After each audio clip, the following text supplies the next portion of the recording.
Joanne Ramsden. She is a full-time Spanish, teacher in a Spanish school.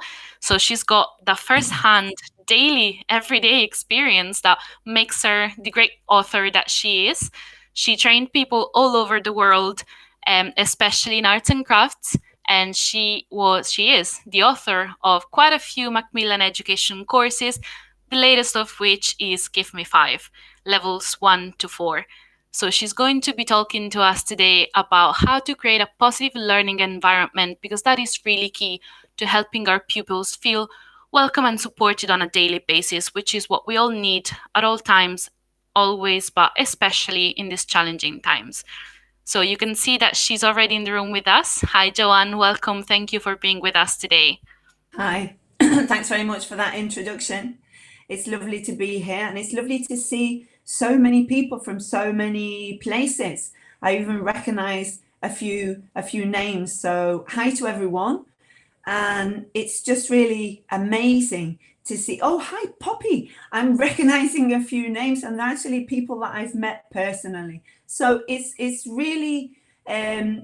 really humbling, if you like, to be here with so many people from so many different places, and that have just really got up at the crack of dawn.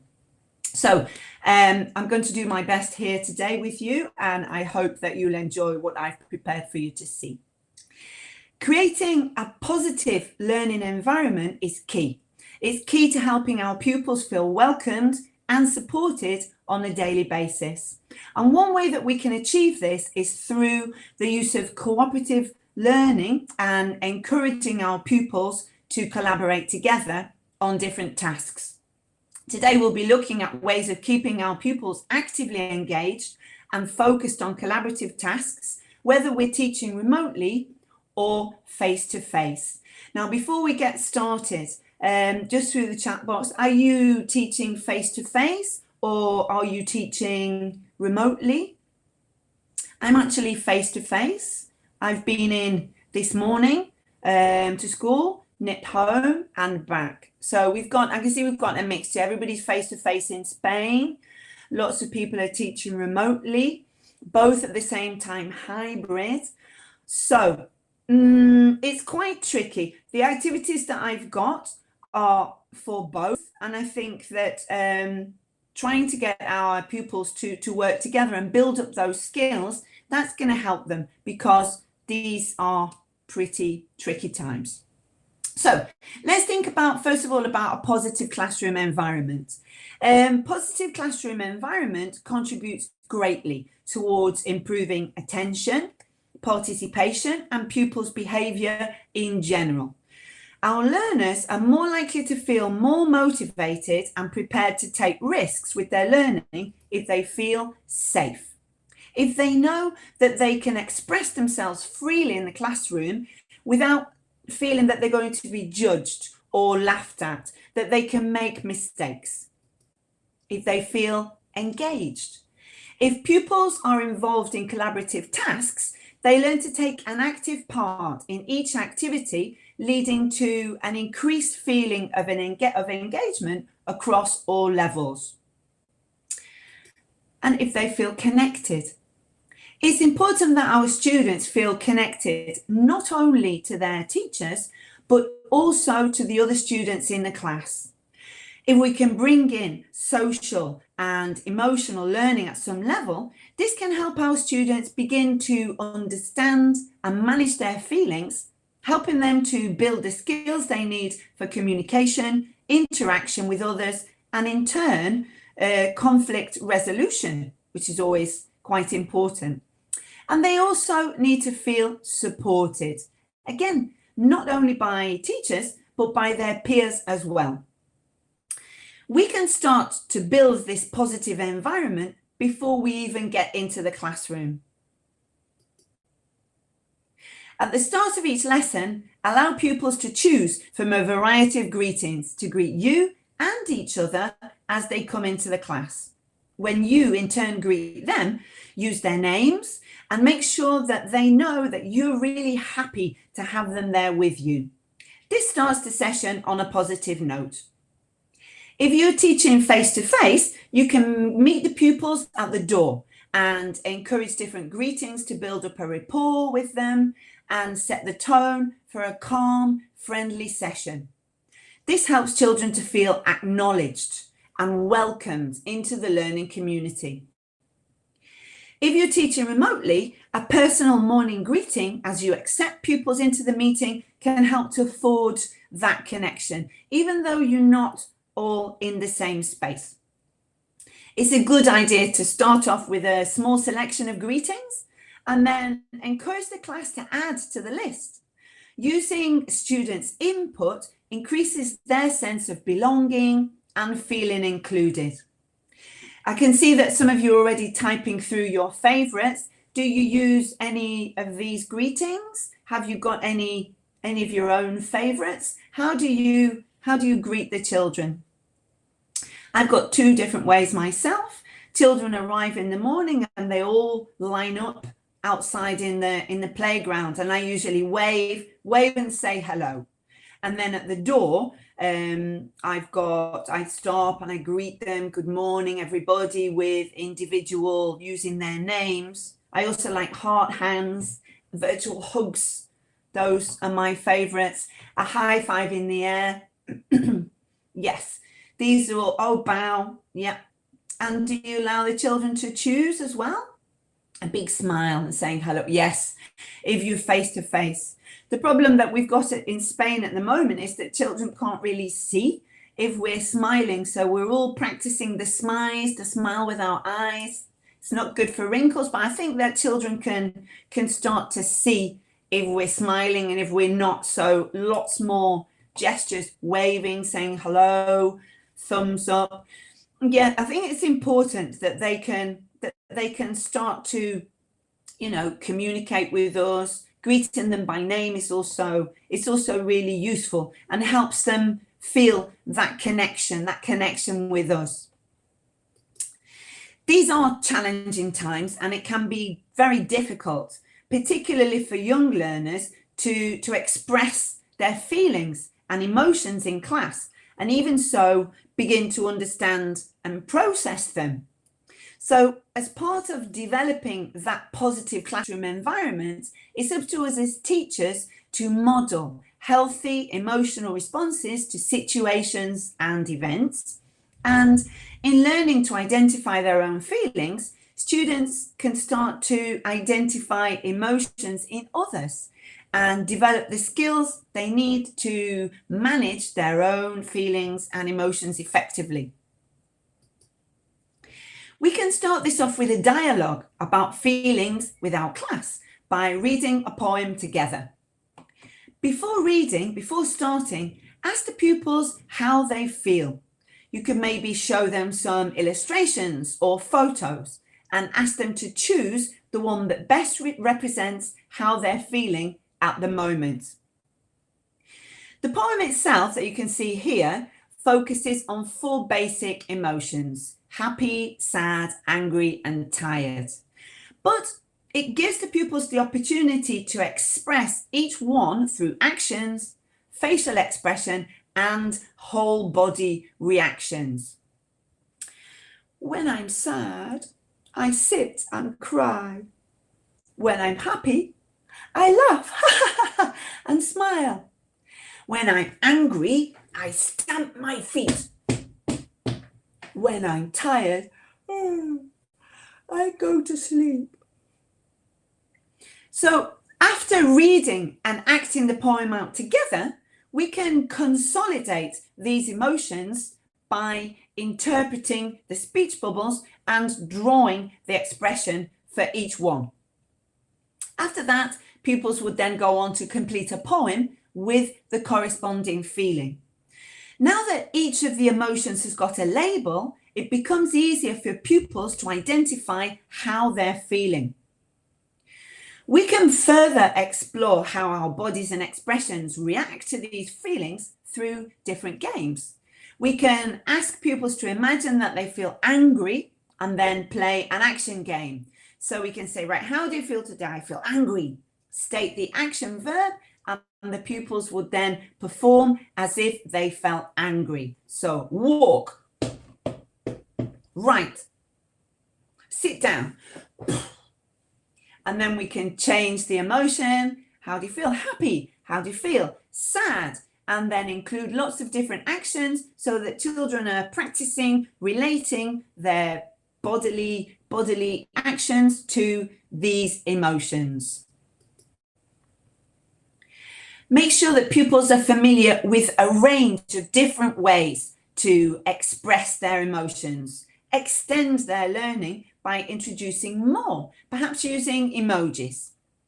Ask them how they are feeling on a daily basis. We always start every lesson by how do you feel today? Ask your partner, and then we discuss how everyone is feeling. To help children further identify their emotions and what triggers those different feelings, encourage them to reflect on a time that they felt happy, sad, or scared, and what it was that made them feel that way. You can give them some examples so that they know what to do. So, over to you. What makes you feel happy? What makes you feel happy? Have a little think and then type through the chat box. Yesterday you played tic-tac-toe. That sounds great. Did it make you feel happy? Being in the forest. Oh, yes. Oh, playing the piano. Oh, my cat. A sunny day. Yeah. Listening to music. Oh, traveling. Heart hands for that. Ice cream. Oh, yes. Nutella. Oh, webinars. Good. I hope you're feeling happy today. On your birthday. Yeah. So giving different examples, playing with a dog. So there are lots of different things. So we give some examples to the pupil. I told them that I was happy to be back in the class at school to see them in September because we're face to face. After such a long time of online learning, I was very happy to see them. So that was my example. Once we've given our examples, ask the children, what makes you feel happy? What makes you feel sad? What makes you feel angry, etc. This activity here that you can see, this is an activity that I did back in September when we'd all returned to school after lockdown. So before we started thinking about learning, we talked about our feelings and how we felt about everything. The children all discussed each different feeling and they provided an example of something that made them feel that way. And then they drew a picture in each of the jars to represent how they feel. And the activity allows pupils to open up and express, in some cases, loss in the sad jar. So it was easier for them to draw a picture of something that they'd lost. One of them had lost a rabbit. Their rabbit had died, so she drew the rabbit. And another more personal thing, so they drew them in the jar, and this allowed us to talk about things that I think they wouldn't have mentioned had we not done the activity. So they reflected on what made them feel happy, and like some of you, eating ice cream also made them feel happy. So one little girl drew ice cream, another's dog made her feel happy, and we can see that she wanted to really express how happy she felt. She drew the happy face as well as the dog.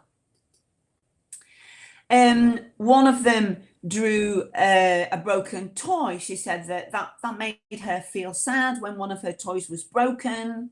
One of them was scared of ghosts. And another one, that particularly lively little girl, she said that swimming helped her to feel calm. So that was useful information, because if they're drawing things that help them feel calm, this is something that we can build on as well in the classroom. Or we can't take them swimming, but we can help her to imagine that she is swimming if she was getting overexcited. And then angry. Quite a few of them drew coronavirus. They were quite mad at coronavirus and all the things that coronavirus, the effects that it had on them. And then one of them drew a wasp because he'd had an incident with a wasp, being stung by a wasp, and he was still pretty mad with all wasps. So it was good because it encouraged them to say, I did this with 7-year-olds, so they're limited as to how much they could express, but they drew the picture and I could help to input some of the vocabulary for them. And encouraging children to visualize their emotions in this way can help them to identify them and then go on to express them, leading in turn to allowing them to have more control over these emotions so that they can return to a calm state more easily. And also knowing that they can express these feelings and emotions in class helps them to feel more connected to each other, connected to you as the teacher, and supported. Another way of helping pupils form connections is a pairwork activity designed to highlight similarities rather than differences amongst the pupils. So this activity that you can see here, it's ideal to do at the beginning of a new school year, or if you've got any new pupils joining in the group. It's also useful if you've got any pupils that are not getting along, as it highlights their similarities and encourages them to leave any differences to one side. Pupils can start to see that they've got more in common than they initially thought. So, working with a partner, each child draws around their own hand. They then write their own name and the name of a partner above their hand. This is an activity that you can do remotely, as each child makes their own copy of the hand. Both children then go on to write the same information on it, and they would go into a breakout room for that discussion. So once they've drawn around their hand, they then ask each other questions and write down 5 things that they have in common, 1 thing on each finger. You can leave it open where pupils choose the questions to ask, or you can use it if you want to practice a particular language structure. For example, it could be, do you like? So children would ask each other, do you like oranges? Do you like swimming? And they would write down on the fingers only the things that they both like. In the example that you can see here, students are asking each other about activities that they do at the weekend. Again, they only write down things that they both do. And this helps pupils feel more connected and focus, as I mentioned at the beginning, focus more on their similarities rather than their differences. So we've said that it's important to develop positive relationships with our pupils, and it's equally important that they develop positive relationships with each other. Cooperative learning strategies help develop a positive classroom environment as the children learn to understand and value the other members in the group. These strategies can be easily integrated into our routines. So before we move on to talk about collaborative activities that require thinking skills and problem solving, it's important to teach the class how to work together using team building activities. The skills learned from the team building activities then go on to form an important part of personal and group development. During the team building activities, pupils have the chance to communicate with each other and work towards a common goal. The non-competitive element here, that's really important and essential in building the team.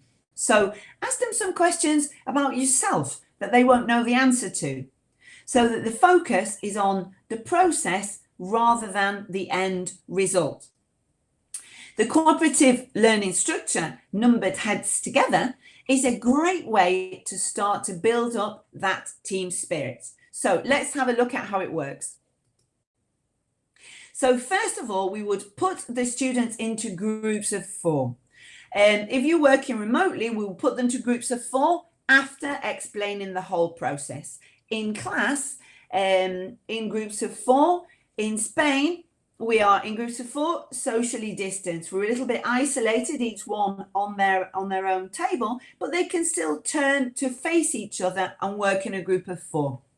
Give each group a number. So each child in the group of 4 is numbered from 1 to 4.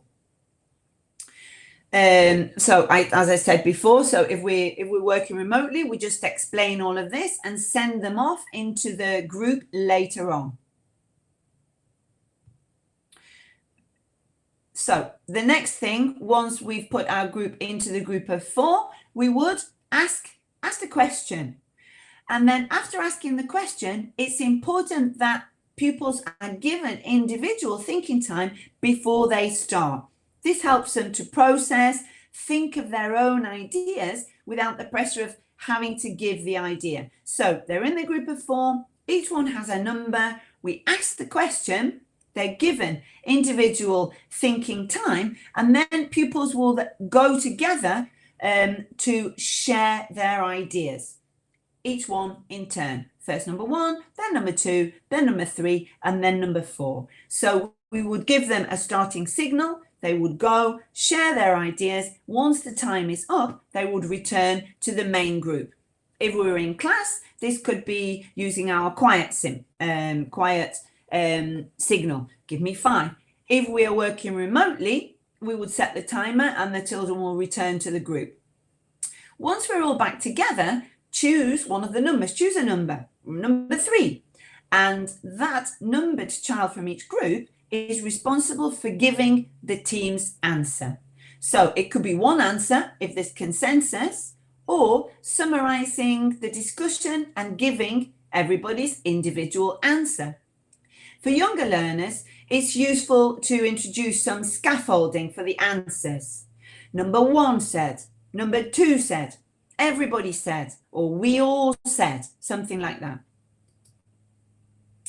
So the feedback is given, and then that's the end of the activity. So just for fun, let's try an example here. So this is my sample question. We can't work at the moment in groups, but let's see what you think. This is an example of the type of question that we can ask. You've been listening to me now for about 20 minutes. I don't think there are any clues around me, but where am I from? Where do you think I'm from? Some people think I'm from Ireland, the UK. Okay, some of you perhaps already know where I'm from. The UK, oh, Canada. Oh, I would love to be from Canada. Manchester. Why do you think why do you think I'm from the north of England? So it looks like my northern accent is slipping through there this morning. Yes, I do have quite a strong northern accent, which in my defense helps children to understand me. I am living in Spain, but I'm actually from, here we go, from the north of England, from Runcorn in Cheshire. So just there, that is where I'm from. So this is the type of question that we can ask. There's no pressure. Nobody really is expected to know the answer to this question. So it's a good type of question. Using the strategy, pupils would be thinking individually, giving their ideas. One would give the feedback. We all think you're from the UK, or somebody thinks you're from the north, the south, or whatever. And then once everybody's given the feedback, we would have the big reveal and reveal the answer. Other suitable questions for team building could be, what's my favorite season? Okay, so in this case, we're not asking the children what their favorite season is, but they've got to guess. What's my favorite season? What's my favorite color? What was my favorite subject at school? How old am I? Don't answer that one. I'm not really interested in having anybody's guesses here today, unless you want to be lovely and kind. Or we can use fun facts about animals that may surprise them. For example, it could be, which insect can taste with its feet? Do you know the answer to that one? 25, I hope you're guessing my age. Which insect can taste with its feet? Do you know, a bee? I've got a butterfly. I don't know if it's the only example. What's the only mammal that can fly? The only mammal that can fly, a bat. Okay, so these may be questions that children know the answer to, but try to find something that's tricky that they probably won't know the answer to. So there's no pressure. They all give their ideas, they're sharing, and then they're given the answer, and they can encourage the fact that they've all worked together as a team. So the answer is not really important. So particularly with younger learners, we need to help children learn to work together. We can introduce the idea of working together by asking them to think about ways of working and different activities that they collaborate on at home as well as at school. In Give Me 5, the 21st Century Skills videos introduce different ways of working in level 1. Pupils are shown a video about different activities that they collaborate on at home. Maybe they play video games together or draw pictures with a younger sibling. Perhaps they work together to do jobs around the house or just have fun singing songs. Bringing this idea of collaboration into the classroom by asking them what they do with their friends at school, that can help. So we're relating, we're working together at home. What do you do in the class? Do you sing with your friends? Do you all tidy up together in the classroom? We draw pictures together. I play with my friends in the playground. So building the idea of things that they already do with their friends leads us on to introducing the idea of working together with a talk partner. And then we would use this to share ideas, answer questions, and have discussions. So establish the pairs that are going to work together in each session. If you're in class, face-to-face, children could work together with the person nearest to them, but it's a good idea to change pairs regularly. At the moment, as I said before, in Spain, we are working face-to-face, socially distanced, but we do have 5 different children staying at home every day. So pairings vary naturally because really we never know who's going to be here or where they're going to sit. So every day somebody is working with a different partner, but it's always the partner that is sitting next to them or sitting close to them. If you're teaching remotely, you can prepare a list for the breakout rooms and perhaps change it after a week or at the end of the topic, or you can allow the application itself to choose the pairs at random. Then we need to teach the pupils how to work together. Teach them to turn and face each other. Teach them to listen to each other and take turns so that one person doesn't dominate the exchange.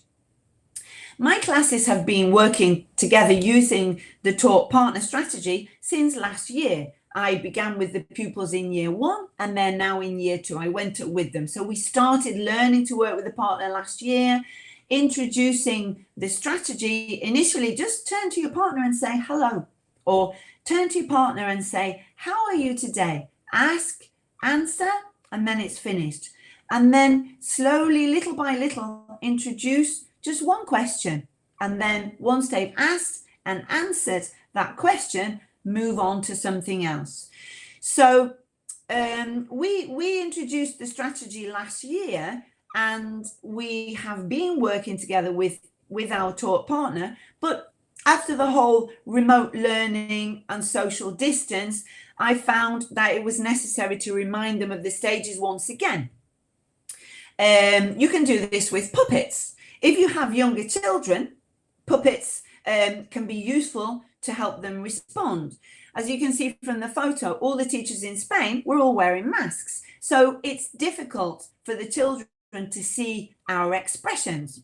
So I've got these reversible octopuses that sit now on the table and keep an eye on everybody. They just get a little bit grumpy if the noise level in the class is getting too high, or if we go too far off task.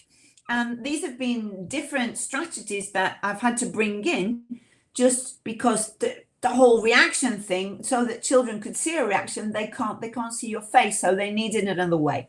So the octopuses come in very handy to remind the class how to work with a talk partner. In one class just last week, children were working together with their partner, but one of the children was just reeling off the facts without letting their partner get a word in. we were brainstorming what plants need to grow. And one of the children was just going, plants need water, plants need air, plants need sunlight, finished. So that's not really what I was looking for. So along came the octopuses to remind everyone of how to work together. So the purple octopus started and said, plants need water. It's your turn. And the yellow octopus said, I don't know. So remember that you can help your partner. Remember that you can help your partner with the sentence. Plants need air. Good. Remember to encourage your partner and be positive. Very good. It's your turn. Plants need sunlight. So the octopuses helped each other and helped me to remind the pupils that when they're working together, we've got to encourage our partner with using positive language. Very good. Remind your partner that it's their turn. It's your turn. We can scaffold, we can punctuate, we can help. So find a way of helping and reminding your pupils to work together so that they can structure their own interaction together. Once we've introduced this taught partner strategy in the classroom, it's something that can then go on to become an integral part of our lessons, even online. Pupils can work with their taught partner to discuss, analyse or evaluate a question or topic, and then share their findings with the rest of the class. Having our students think about their ideas individually and then share them with a partner increases the level of student engagement, as everyone is given a chance to participate, as opposed to the raised hands approach where only a few volunteers get to participate. It builds confidence as pupils can try out their ideas in a safe environment before sharing them in front of the whole class.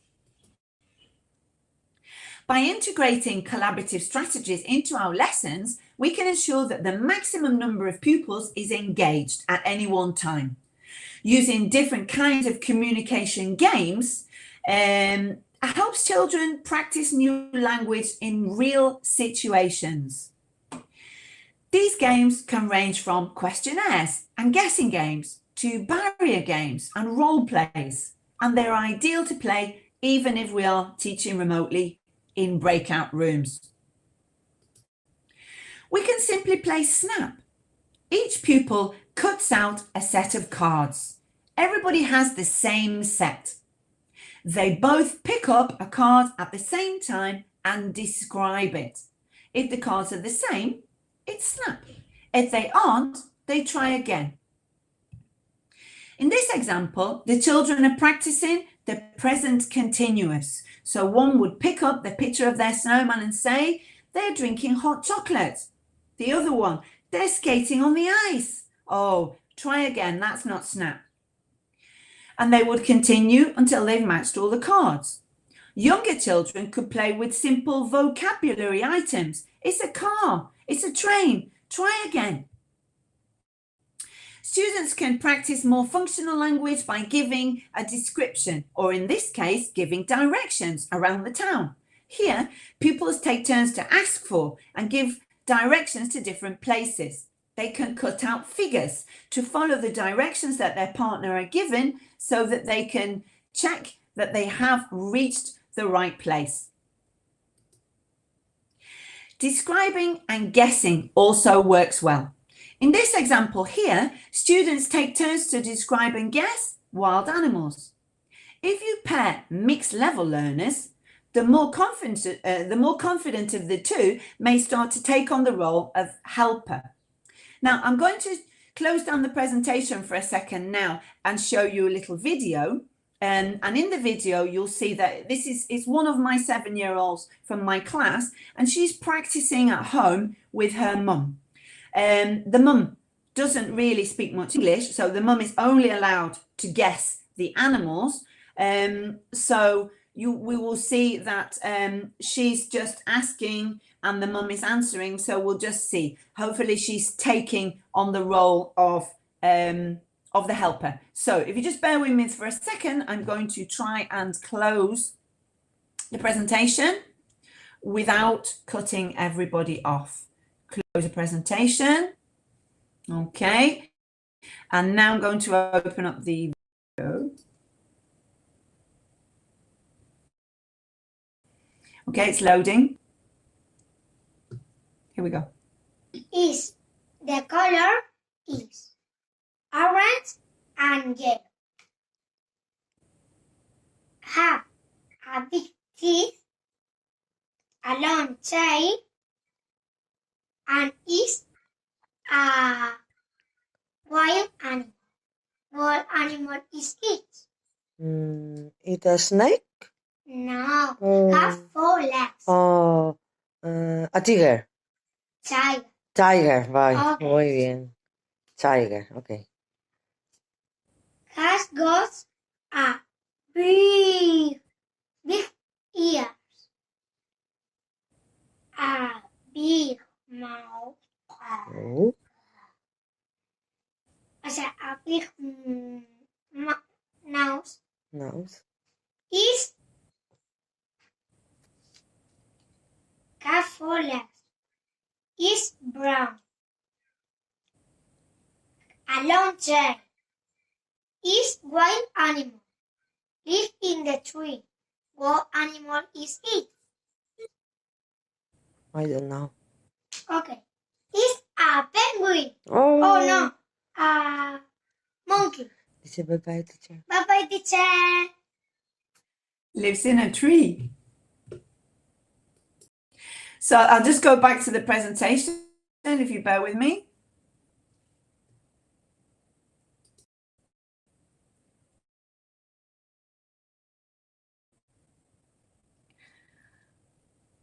Okay, so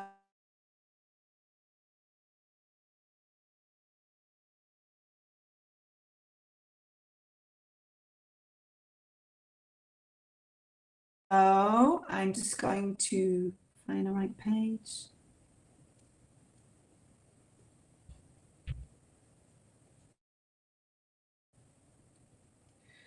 Okay, I'm trying to find the right page. If you just give me a second, we are almost there. Let's go with this one. So just thinking about yes, I was a bit frozen there for a second. I'm sorry about that. I was just trying to find the right page. So what you could see there was the interaction. It was pair work, and then Lucia was demonstrating being the stronger of the two. I found that the interaction there was quite positive, and she was looking for ways of helping her mum. Her mum got the answer wrong, and she tried to help her by reminding her, oh, she's got 4 legs, or it's got 4 legs. She also corrected her mum's pronunciation. So it's an example of she's working at home, but in the classroom, the same idea can work. The children are given the cards, and they would then ask and answer with their own talk partner to describe and guess the animals, taking turns. Okay, moving on. Collaborating on a project is another activity that can help all the members of a group work towards the same goal. Everyone is clear on the goal, and the efforts of each individual benefit not only themselves, but also the other members of the group, as only one piece of work is produced. Each member of the group must contribute a fair share of the work to complete the task, as well as joining in with discussions, making decisions, and supporting the other members of the group. The projects in Give Me 5 are all carefully staged, each one beginning with a class discussion to activate any prior knowledge that the students may have on the subject.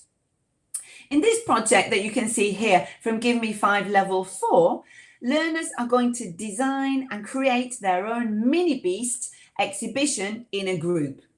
The whole class discussion encourages them to reflect on their own experiences in museums and exhibitions and think about the kind of thing that they can see there.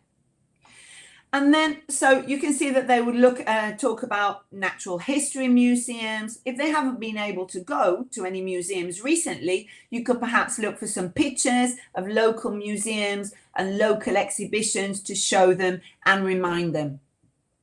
And then in groups, pupils would then analyse the illustration to give them ideas so that they can start to think about designing their own exhibition. So, can you see the exhibition?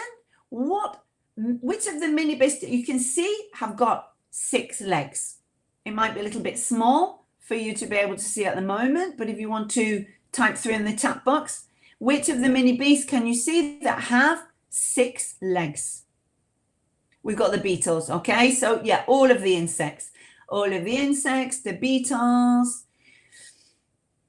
Okay, we've got some ladybirds, we've got some dragonflies, and well, the pupils will be able to see this a little bit closer because they would all have their own book.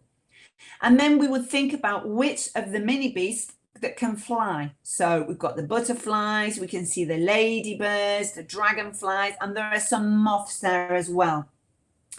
And then in addition, we would look at the individual tanks and list 4 things that pupils can see in the animals' living areas. So we've got things like leaves, plants, grass, some rocks, and perhaps, yes, some twigs. So we've got different things that these animals, the mini beasts, would need in order to live in these tanks. So this is the first thing, is to investigate and to have a look at the picture. And then before pupils begin to work on the project itself, they are given clear instructions about the expected outcome so that they've got some success criteria to check against. So they would, in their group, discuss. The exhibition must have a name. So first of all, they would discuss in their group and give their exhibition a name. What's it going to be called? Each exhibition must have 8 different mini beasts. So again, pupils would brainstorm collectively, choose 8 mini beasts, and then if they're working in a group of 4, divide up so that each pupil goes away and investigates 2 mini beasts, and then they all come back together.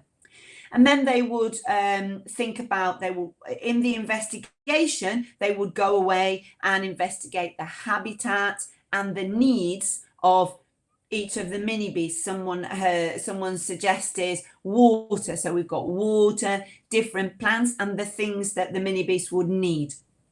And then finally, they would think about the organization of the exhibition, which mini beasts can be placed next to each other. So all the key decisions are made in the group before pupils start to design their own exhibition.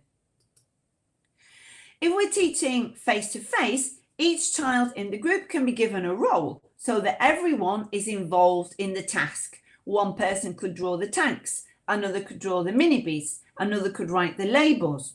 This allocation of individual roles ensures that each pupil has a task suited to his or her ability, but that each one is part of a group working together towards a collective goal. If we're working remotely, the pupils would work collaboratively in their group in a breakout room for the discussion. You, as teacher, can hop in and out to make sure that pupils are on task. And then making the poster itself could be done digitally instead of on paper. Pupils could work collectively on a PowerPoint or a document that could be shared in a drive that they can access in turn. At the end of the task, groups present their exhibition to the class together, and then they also reflect on their learning, considering not only the content of the project, but taking into consideration the level of collaboration and cooperation that they've achieved in their team. So they can see that whether they worked well in a group, very well in a group, or whether they just worked together in a group, so that they can reflect on their working, their collaboration, so that next time they could perhaps do it a bit better. Another strategy that promotes collaboration is the Jigsaw Strategy. With this method, each member of the group has something unique to contribute. Without all the pieces, the group as a whole can't complete the task. So each member is accountable to the others. Pupils have to actively listen to each other, taking on board the information from the other members in the group. So how do we go about it? First, organize the students into groups. The number of pupils in the group will depend on the text that you chose and how many parts it has. We can do this in any different number, groups of 3, groups of 4, perhaps maximum of 5. Divide the text into parts and then allocate one part of the text to each group member. It's important to give the students time to read and process their part individually before sending them off into their expert groups. Now, all the pupils who have the same part of the text get together in an expert group to discuss it. This could be simply reading it again to check pronunciation, or they can check their facts against each other and quiz each other. Then the pupils return to their original group, the home group, and take turns sharing the part of the text that they've become experts on. The final stage is for the pupils to complete a task or a quiz that relies on them having listened to and understood all the contributions of all the group members. So let's choose a text. The text that I've picked today is this one from Give Me 5 Level 4, and it's about the gas giants. It's about planets, but specifically about the gas ones. And there are 4 of them, so it's ideal for a group of 4. Each member of the group becomes an expert on one of the planets.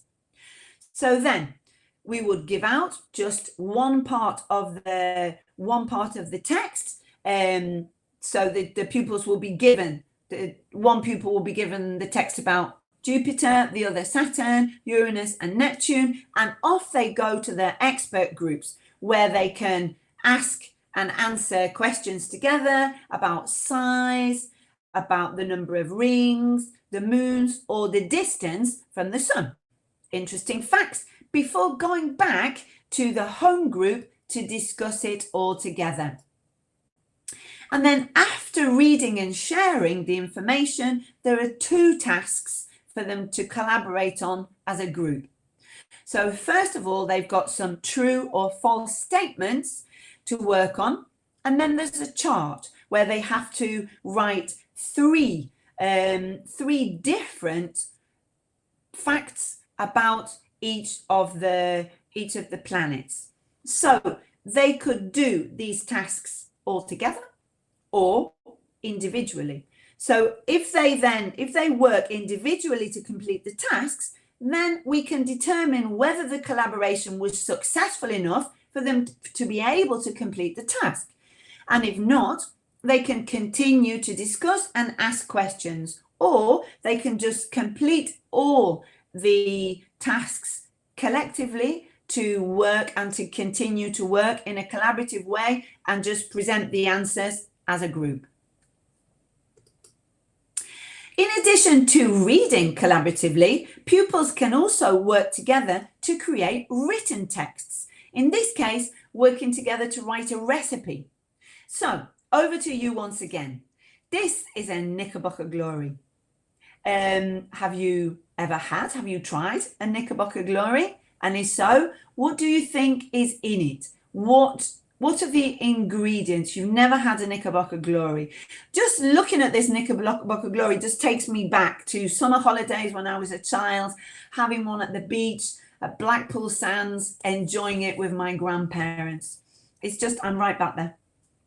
Cream, nuts. So what type of ingredients do you think are there? Yeah, we can see raspberry, maybe some raspberry sauce, some cherries. It is fluffy.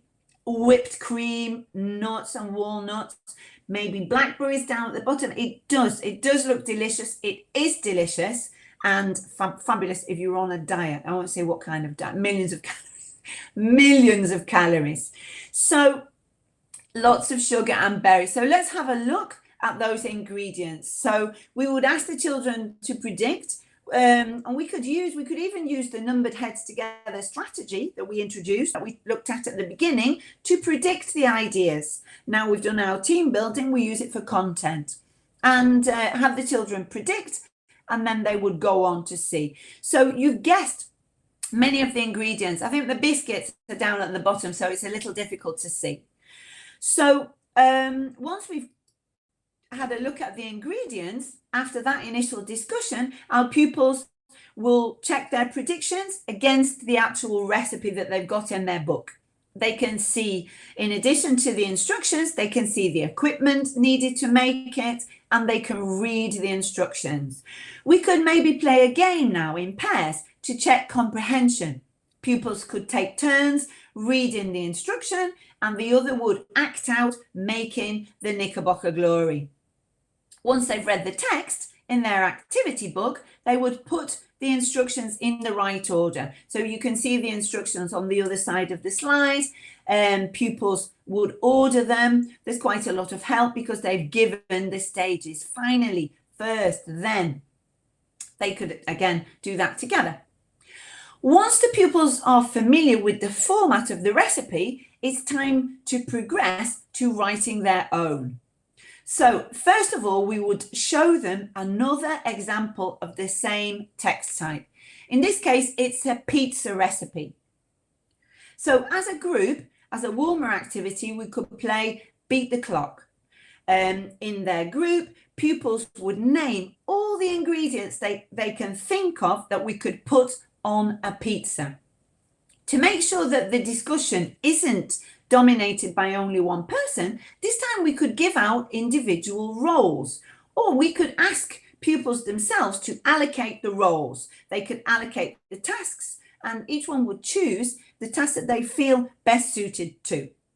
So you can see we've got the scribe. The scribe writes down everything that their teammates say.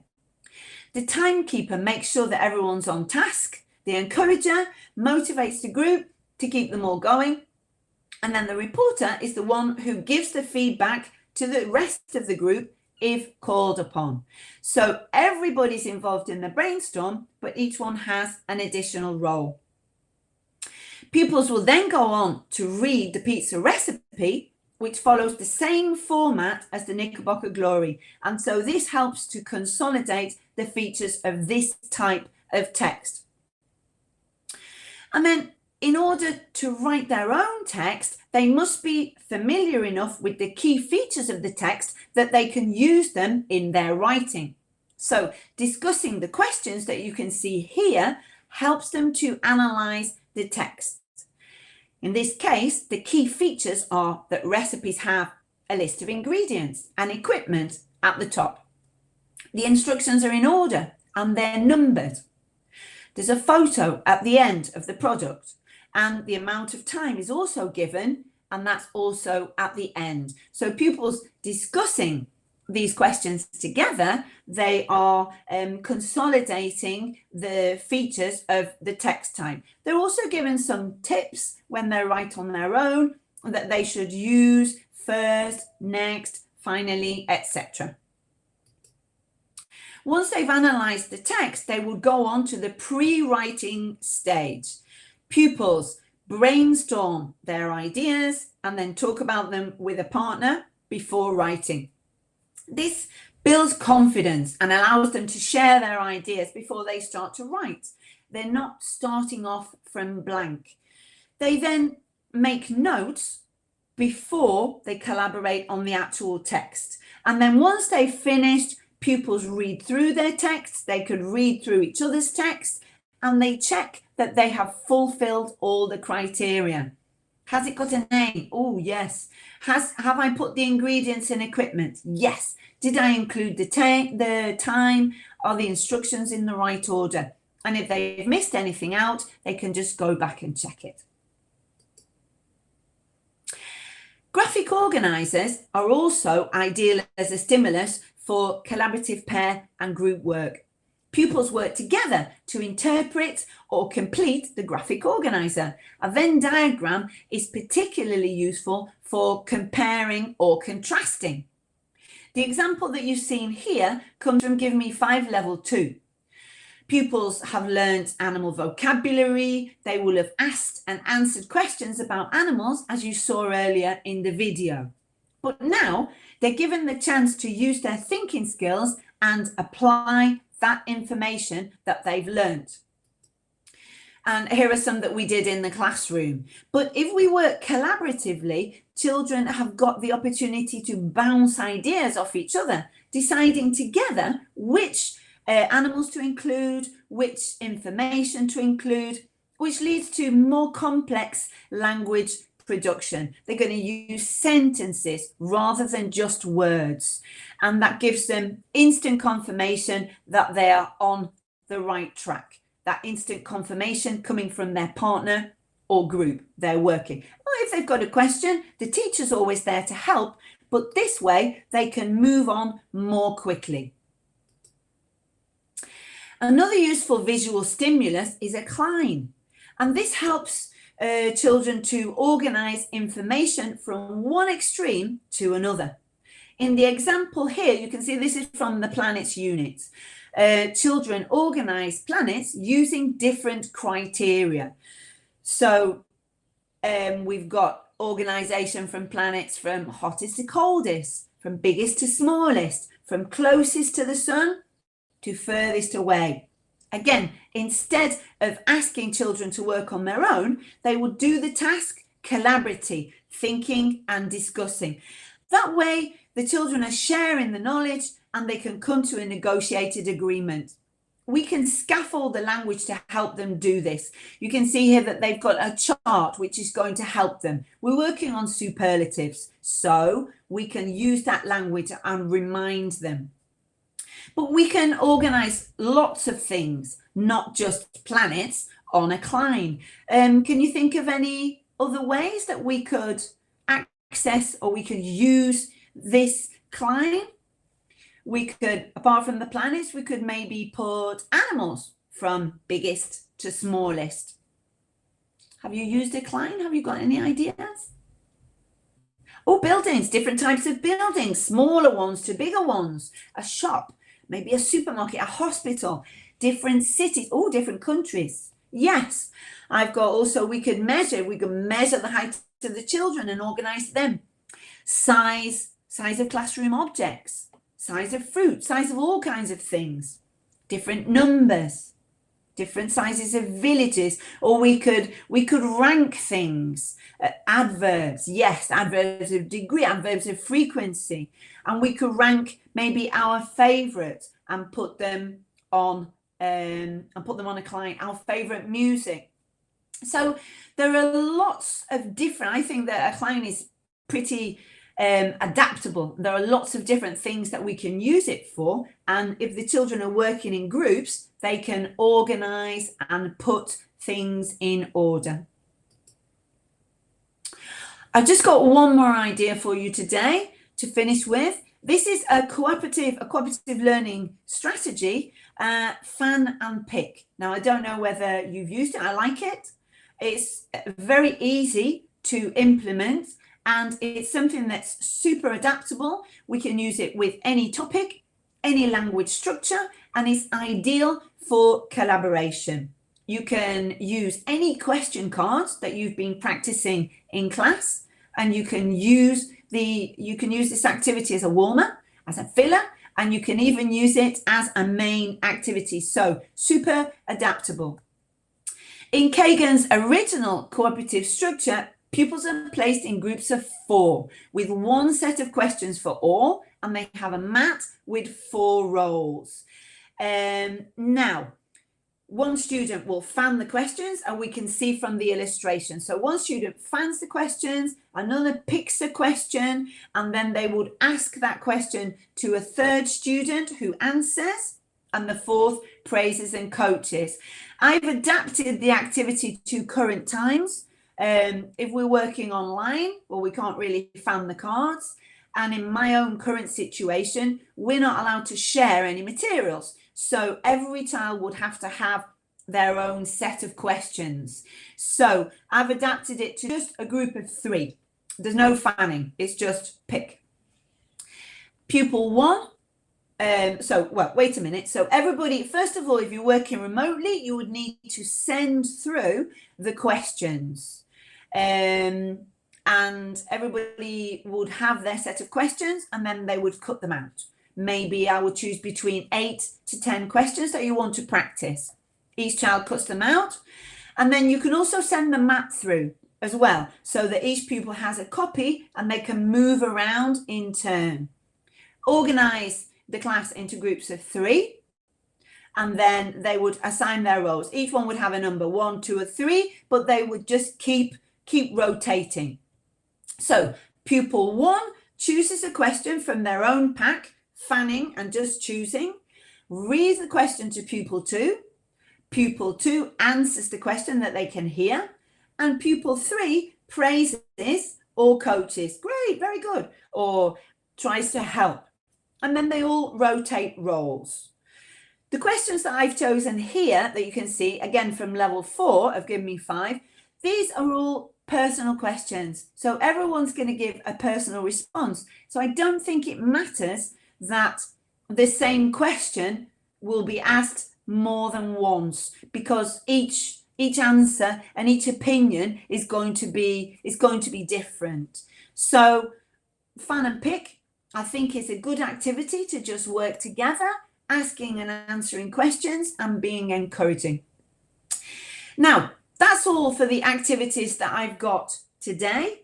I hope that you'll agree that implementing collaborative activities in our session is going to lead to a more positive learning environment and more collaboration. I think as long as the tasks are sufficiently challenging and provide a genuine need for discussion and problem solving and working together, our learners will happily participate and work together. So I think we might have time for a few questions. Thank you, Johan. Can you hear me? Yes, can hear you. Perfect. Thank you. It was such a great session. You can see the love in the chat box already. So thank you so much for that. And thanks everyone for your time, but we're not done yet. So yes, we definitely have time for a few questions. And so one of the questions that came up quite often in the chat box was, so it came up during the recipes activity, but I think it can apply to a few of the ones that you mentioned at the end. And that was, can children choose the role that they will be doing in these activities? Like, is it up to them? Definitely. Yes, definitely. I think it's a good idea to ask the group to allocate themselves their own roles, and then each child will decide according to their own skills which role suits them best. So perhaps in the group, one that feels a bit more competent to write down the things, they'll choose the role of scribe. Another one that's a bit more of a lively personality might choose to be the encourager. So yes, definitely, I think allow pupils to choose their own roles, but also encourage flexibility so that they don't always choose the same role, so that each one gets a chance to do different things. Thank you. And there was a question that I think is really interesting, and it came from Raisa. She asked, it's a bit of a random question, but do you think that the spelling bee contest can be conducted online? And do you think that it's beneficial even in terms of creating a positive environment? Well, a spelling bee. I would do, I mean, I am teaching quite young learners, so I'm thinking now about how could we do that online. And I think if your pupils have, perhaps, if they've got mini whiteboards, then they could all write down the word and then hold it up. That's the way that I would do it. I mean, if you're thinking of more of a test, I think that's perhaps a little more tricky, but you could bring it into a little competition of who's the fastest. Can you write the word down and hold it up? I think doing something like that. So if they don't have the mini whiteboards to hold that up, they could perhaps try writing on scrap paper, writing big. doing that online, you could, it's definitely going to encourage everyone to put their camera on. I know not in this webinar, I haven't noticed anyone saying, but sometimes in other webinars that I've done, people have said that their pupils are occasionally reluctant to put their camera on. They feel a little bit shy, but perhaps if they're holding something up, if they want to be the fastest, then that could help. Thank you. I think that was a answers the question. So if you have any other questions for Joanne, just please type them in the chat box. And for those of you asking about recordings in the meantime, yes, you can definitely watch the recording. We will upload it on our website in a few days, and you'll also get the link to it in your handout. So thank you so much, Joanne. I think, yeah, we're definitely getting more questions. Oh yeah, I did notice a question before, but I was negotiating with my presentation and I spotted the question, but I didn't answer it at the time. But somebody posed a question about whether I was going to present any materials for older learners, older children. Yes. The examples that I've shown today, they're all from Give Me 5 levels 1 to 4, but I think the activity were primary. But the activity types, such as the jigsaw activity and all of the cooperative, the numbered heads together, the fan and pick, I think that these are activities that we can use with any age group and with any level as well. If we are mixing our groups together, then we've got all levels together, children can help each other. But I definitely think that particularly a jigsaw reading task is very appropriate for high school children, even for adults. The key is to choose an appropriate text that is going to interest and motivate them, cut it up into parts, and then those students will be able to work together. So the structures that you've seen, I think, are applicable to all levels. Thank you. There was another question that I think is really interesting, and that's if you have pupils in a boarding school, how can you increase the level of cooperation between them? In a boarding school, wow. So I'm trying to sort of mentally visualize that. I think then perhaps it depends if all the pupils are connected separately with their own device. I think then what we need is to send them into a breakout room so that instead of being all together, if we're online, then we'll have them connected, working together in groups of 4 in the breakout room. Obviously, you'll be able to nip into each room to check that everybody is on task. If we're face to face, then hopefully we'll have the children in front of us. Even if there's social distance, it's not as easy, but it's just make sure that everyone's turning to face each other and to be able to participate. Thank you. And I think we have time for 1 or 2 more. So there's one from Luisito. I hope I pronounced your name right, and if I didn't, do correct me, please.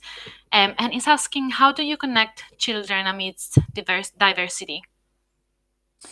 Yes. The key is to make sure that all of the children feel supported and connected by each other. So doing different activities where we're reminding them. I don't know if you saw at the beginning, I was using my octopuses to demonstrate. So if we demonstrate good ways of working together, we're giving a good example. We encourage, someone's also said, we don't want children to laugh at each other. So it's important to encourage this positive environment by pointing out when someone has given a good example. Oh yeah, that's the best way, or showing that it's important. So by example, and doing different activities where the pupils will work together and support each other.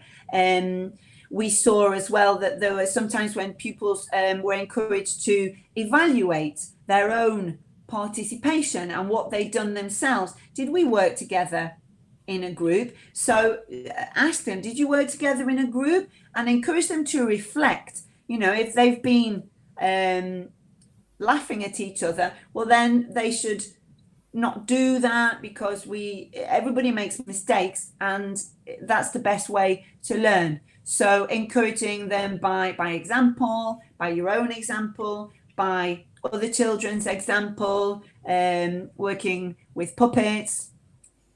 Thank you. I hope that's answered your question. Thank you. And I think just one more, because we'll then have Joanne as well, again, this afternoon. So we really want to just give her a little bit of time to take a breath. There was someone asking, what if you have just 3 children in the classrooms, or generally not big classrooms? Are these activities adaptable to these situations? Well, yes, I think so. But obviously, you just have to work everything in a group of 3. So it would always be a group of 3, and just make sure that your pupils are changing roles. You're always there to help, but encourage them to work with each other and to talk to each other, and have yourself sort of as a supporter, even the encourager yourself, but make sure that they would take on those roles and work together as a group of 3. It will always be a group of 3. Thank you. Yes, we can definitely just adapt all of the activities that Joanne talked about. Yeah. Thank you so much, Joanne.